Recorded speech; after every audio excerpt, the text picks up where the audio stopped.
Ooh, I can do anything but float. Welcome back to the Maturity Project. I'm your host, Chad Broshears, or Sir Chad Broshears, depending on if you know, you know. Well, today I'm going to talk just a little bit about. Yesterday I talked about making change and getting an idea and working through it. I think what's really helpful is that most of us just think that, a little something really doesn't affect us too much. Yeah.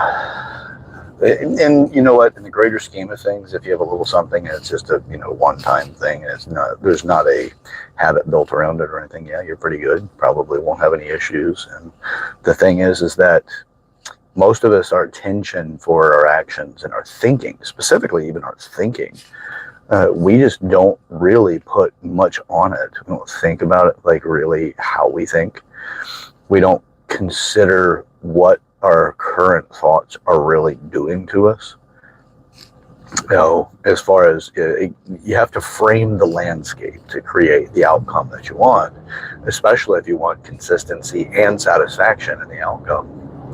So if you want to be able to construct paradise, we all seem to have that desire to want to create a paradise, and it's specific to us, but we don't call it that. We associate, we just call things like, that's our goal, that's what I'd like to accomplish. Like big life goals, stuff like that. A lot of that is that's the paradise you want to create, but we don't frame it that way. We just say it's a goal. But if you look at it from, let's say, where do you want to be? This is an exercise that I've done myself and some of my, some people in my life to help support them in their directions, is tell me what your goals are, and then have people flesh stuff out. They actually make it real in the conversation. Like, okay, well, take me there. But you want to be wealthy. Okay, well, how much money initially? Like, what's wealthy to you? Give me some distinctions to this. Give me some definition to it. Give me something I could work with you. And then when they tell me a specific amount of money, and then, by the way, rich and wealthy, they seem to be synonymous, but they actually have a little bit of a different value. But overall, not to get into the semantics of it as much, other than being wealthy is that, it's a length of money that can exceed your lifetime. And rich could be this lifetime, and but you could be poor, shortly thereafter, just depending on what decisions you make and how you spend your money. That's the way that I frame the two, so that I can communicate in a way that creates a control. It's not necessarily controllable. It creates better communication connection. So that's the way I put it. Anyway, so if they tell me they want to be wealthy, it's like, first get the distinction, like specifically, if they're talking about being rich or wealthy, then it's a matter of how much money do you want? How much money would it take for you to qualify that that's something that you have achieved? Okay, now, what are you going to do with that money? Then they go through the things they'd like to buy or what they'd like to be able to do, things like that. And then like, okay, now what I'm doing is helping them create a reality in that goal, so I can look at the other details that are necessary to help start achieving things. And I'm not saying that I'm going to get them there, but to help them get a frame of focus, a mindset that can help them get where they need to be. So they tell me that, where they want to go, what they want to do, what they want to buy, how they want to treat people.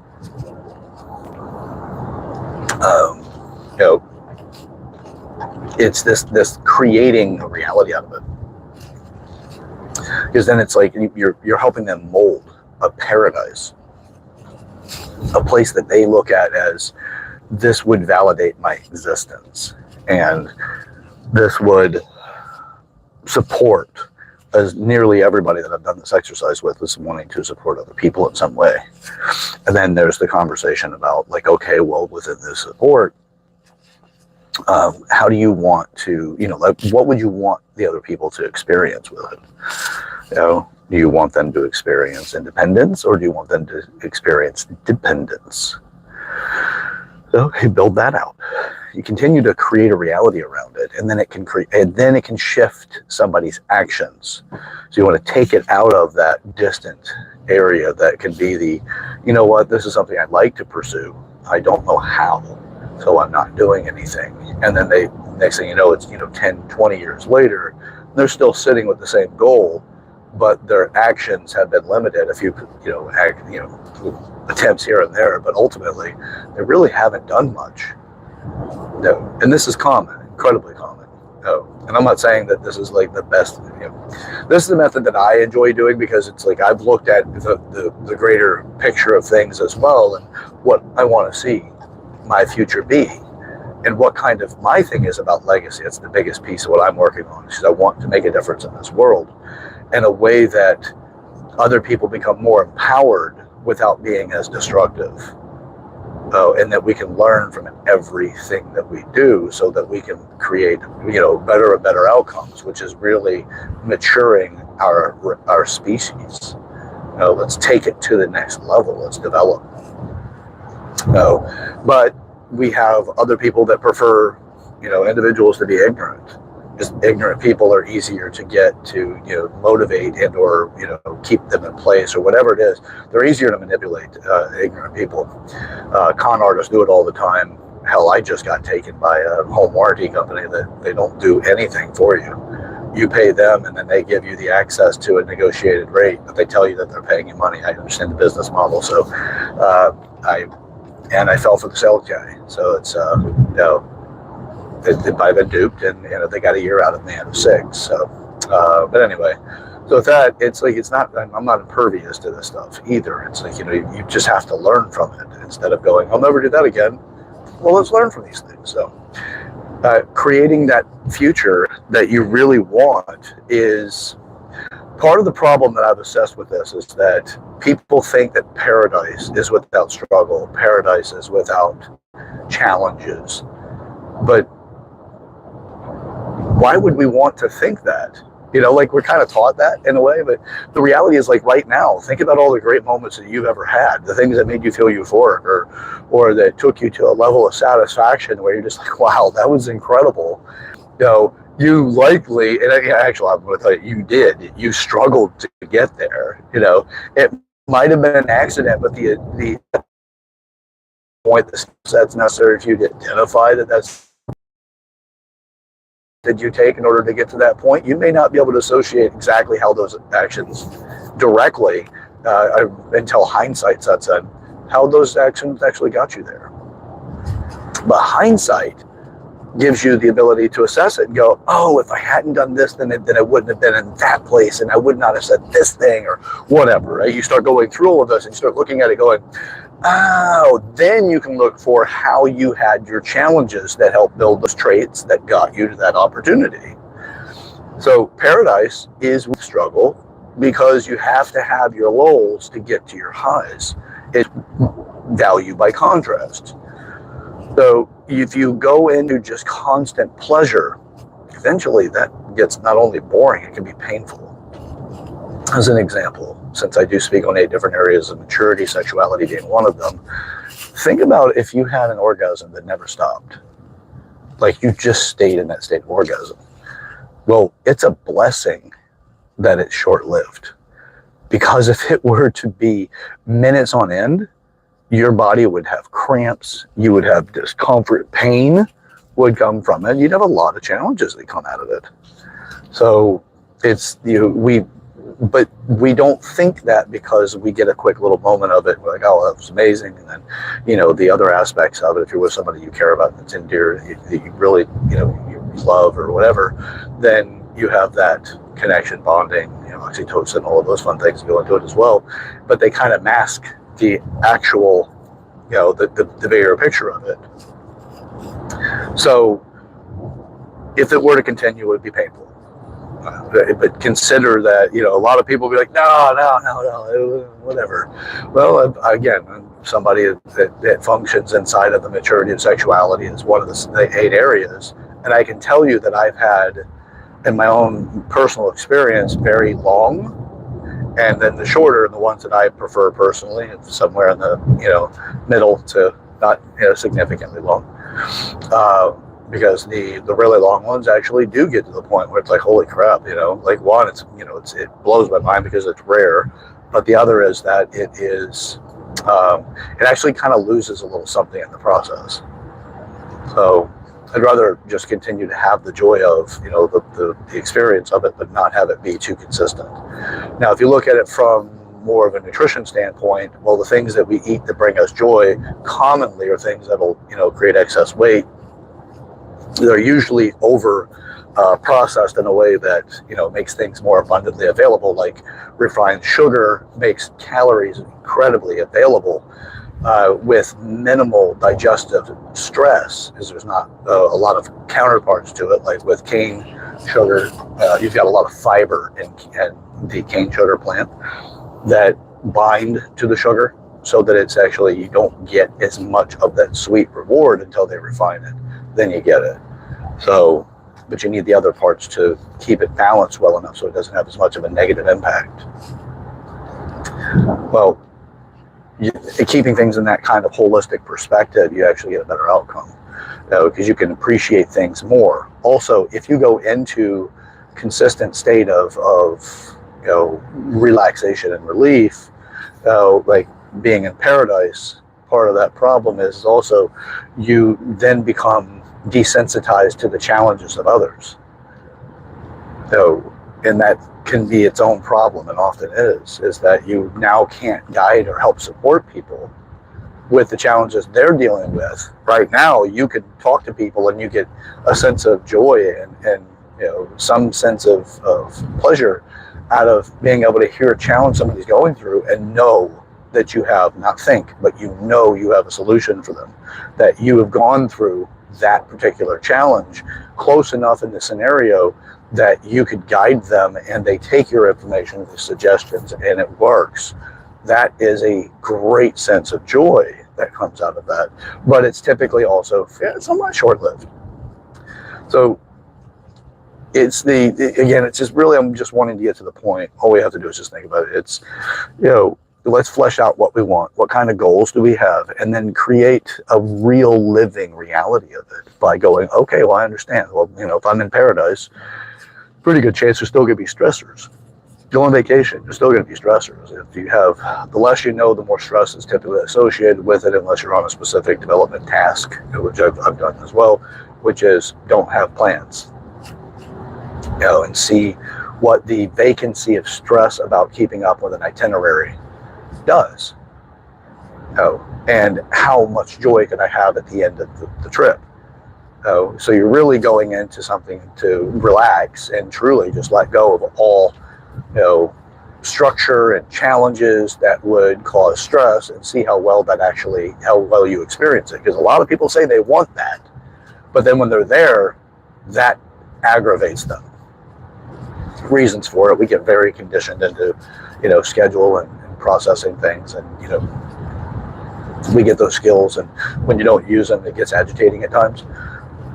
But if you don't want to really do much, try it out. See what your experience is. So if you want to create something significant, let's go ahead and put ourselves in a situation where we have the opportunity to. And that is, let's flesh out what you want to do. And when you start doing exercises like that, things will start to pop up. But if you think about it regularly, your actions will follow over time. And some of those actions you won't even realize line up with your goals. Actually, often it's not. It's in hindsight you realize they line up with your goals. Because there's going to be the decisions that you make that you have to process that say, yes, I'm going towards my goal with this. And there's a typical expectation of return to let you know that you're getting a validation in the movement or the action that you're taking. But there's also a lot of things that you just subconsciously are doing. You're retraining your opportunities to be successful. So if you want to have a more successful relationship, well, seek within. Because if you don't work on yourself, you're going to expect somebody else to do it for you. And it typically doesn't work very well. Makes a very ugly relationship at times, as it's imbalanced. And to be more of like a parasitic relationship. Do this for me, do this for me. You don't want that, because that actually makes a servant of your partner. And really, ultimately, it's a servant of yourself too, but but it's to the lack of maturity that you have. So you work within, and then your actions will actually line up with an outcome that's more desirable. The way you carry yourself, how you look, the way you look around the room, the way you engage with people, the way you think when you're engaging with those people. A lot of these things start to just happen instead of having to force yourself to it. Now, there's also a lot of joyful input, because you're also going to seek out information that's supportive, because you're conditioning yourself to be interested in and inspired by those goals in a way that actually puts action behind it. So you don't need to muster up the courage to jump into this whole thing. You could also take a little bit more passive approach to it. It's not fully passive, but it's more passive, and you put yourself into pretty much an autopilot for success. So it's up to you. I am noticing these things because I've got now 44, I'll be 45 this year. And I'm seeing how so many things are just lining up. And it's not lining up because I didn't put any action or effort into it. It's lining up because I've done a lot to get here. But it's lining up in a way that I don't feel that I'm putting a lot of effort in it now. And if I look back, I didn't really put that much effort into some of this stuff initially either. It's not like I had to, take a semester to do something specific and my own growth. I focused my interest, and my interest is associated with a goal, and then I just put effort there. It's fascinating to see how much of that stuff kind of slipped in its own autopilot. Now it's just where I'm at. Like, I am absolutely obsessed with growth. Well, I didn't initially say I want to be obsessed with growth. I just said, hey, I want to get better. I want to develop. I want to grow. If you haven't been a part of this channel, I'll give you this, and I'll close up the video. But so whenever I first went on my journey, so I was actually a mediocre at best, or a poor performing student in high school. It just wasn't engaging for me. Had a lot of challenges that was there, stuff like that. So, but I had decided that after high school, I was working in the power industry, and it really wasn't that fulfilled. It was just like, hey, I need to make a paycheck and all this. Realized that the paychecks weren't as satisfying as I really wanted them to be. And it wasn't, I thought it was I needed more money, but that really wasn't it. It was how I was experiencing things and how much fulfillment I got. Because the less fulfillment I got, the more I wanted to just spend to try to fill in the lack of fulfillment. So that's, so I'm like, okay, well, let me do something different. So I didn't read a book. I had not read anything outside of high school until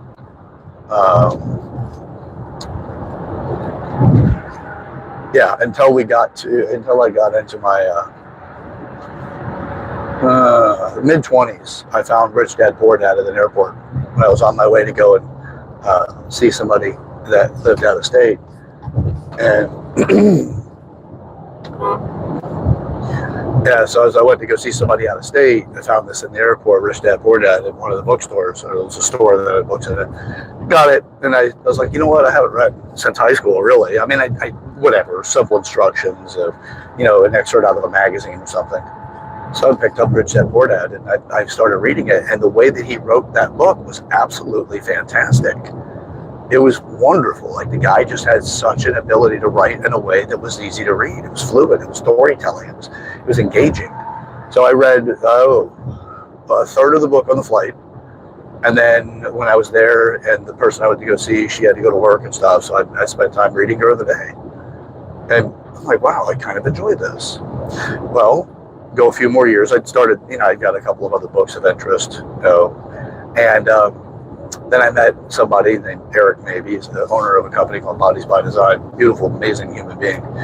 And I decided I was going to leave the power industry because I'd worked for them for a while, and it wasn't fulfilling, and I wanted to do something more, joyful and impactful in my life. So I left the power industry and started to work with Eric Maybe, which again is Bodies by Design. It's a personal training company that was inside of the physical therapy office. Subcontract. They leased the space, and we could work with some of the physical therapy clientele. But I didn't know a whole lot about it. But I'd always been interested in exercise. I've been doing it my whole life. Well, I was my first week. I was impressed by how much I didn't know, but how interested I was in what I didn't know. So I'm like, okay, well, I'm going to give myself an allowance of time to learn. I'm going to give myself 1 hour a day to just do solely focus on learning. No phone interruptions, no interruptions whatsoever, no entertainment at that time. Just read, just learn. Or it could have been audio, whatever. And I did do some audio as well. I got into a man's body of education, Paul Check, and fantastic stuff there. So I'm like, all right, well, I started with an hour, and by the end of that first week, I'd moved it to 3 hours. By the end of that, it's the increments. I'm slipping my mind exactly how the increments worked, but it was within a month I was already moved up to being a whole day's work. Pretty much, it was like when I woke up, I had no entertainment allowed. I didn't give myself an allowance for it. So from when I woke up until, I want to say it was like 7 or 8 o'clock at night, something like that. It's been over a decade now. But I would just, my entertainment became education. I really started loving what I was learning. And that became my entertainment. So when I'd watch regular TV or whatever other people are being entertained by, I really was less and less interested. But to the point where I'm like, I just get uncomfortable. I'm going to go do something. And I still feel that way. But I also now I'm looking for other things in entertainment other than just an escape. I'm looking for motives behind the development of whatever I'm watching, what story they're really trying to tell, the intimate and deeper details inside of the character cast and how they work, and the people that were that are involved in it, how they must be as a person, and how they're portraying themselves and whatever it is. So I go into all of that because that's entertainment to me. And then if I know of them outside of that particular role, it kind of helps me gauge, their actual skills versus being convinced when I see on the screen and know nothing else about them. So I do a lot of those things. But to this day, I prefer learn, constantly learning. That's my preference. And it's to me, it's one of the best things to do. But now my actions, I'm not attempting to do anything anymore. This is all habit formed at this point. I really don't push hard. There's occasionally when I'm getting into a subject that I'm not that versed in, and especially if it has a high level of importance at the time, it can have a little bit more like trying to take too much information in at once. Because sometimes I get that, but most of the time it's just like, okay, good, fantastic. I'm enjoying it. I really do enjoy learning what I don't know. It's a wonderful thing, and it's humbled me a great deal. I'm not trying to be right as often as I used to be whenever I read less. And in my conversations with other people, there are a lot of us that are riddled with righteousness. We just want to be right, and that leads to this concept of righteousness, but it's got to start off with right. So yeah, I've just known it's just such a challenge because people don't want to be wrong because wrong looks bad, and makes them look like they're lesser of a person. Now, I embrace the hell out of it and say, yeah, I'm wrong here, or I don't know much about this, or I need to learn here, and to find people that are willing to teach me, whatever it is that I don't know. So that's anyway. It's a humbling thing, and it really, like, being humble now does not feel as bad as it used to whenever I felt like I needed to be right. Because now I'm like, nope, what do I not know here? There's too much opportunity for knowledge and viewpoints in this world that mine, I don't want a narrow perspective. I want to learn. So I'll let go of being right. I may postpone being right while I learn the other person's position and then compare it to what I knew and then have dialogue about it. But I'm not going to go at it like battling them to go, no, I'm right, you're wrong. Yeah, that's not really, I don't like doing that. Occasionally I'll fall into that pattern, but there's other reasons for it, like emotional upheaval, narratives, all the rest of that stuff that can get you to that. But my preference is not to do that. It really is to connect, because through connection we can grow to significant degrees. So anyway, all right, well, that's it for today. I am your host, Chad Everett Broshears, and or Sir Chad Everett Broshears to some, if you know, you know. And this is the Maturity Project. So we have a lot to get to. We got a world to help and to work on, but we've got to work on ourselves, because the path to hell is paved with good intentions. We don't need to make a super highway there. So until next time, share this video with people in your life you want to break the ice with. And don't forget to subscribe to the channel. Like the video, comment in the comment section. Let me know what you're getting out of it. Plus, also commenting does help with the algorithm. Yeah, we're going to get to it. So join me in this process. Always be growing. ABG.